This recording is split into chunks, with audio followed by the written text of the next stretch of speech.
Alright, I'm back at the this patio roof I'm sealing, and you can see how I cleaned off all the joints, and some of them they're pretty good gaps in, so there's a lot of water leaking down in, and so I'm going to put a repair on each of these seams, which will be a siliconized elastomeric roof patch, and then some fiber mesh over it to span it to help with the expansion and contraction.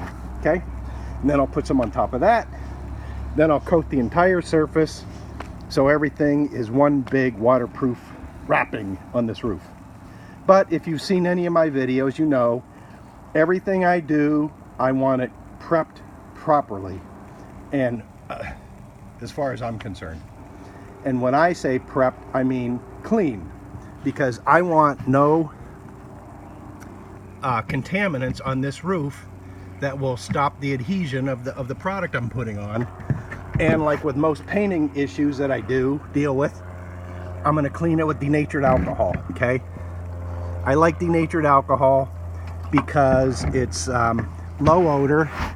It's not odorless, but it's low odor, and it does a real good job of cleaning oils, fingerprints. It'll actually loosen up latex paint, and it doesn't dry. It dries quickly, but not real fast. Not as fast as, say, acetone. And so there is no oily residue like if you were to use mineral spirits either. So this is the product I use, denatured alcohol. Use it for almost everything I do. As soon as I get done with this, I'm going to start the patching.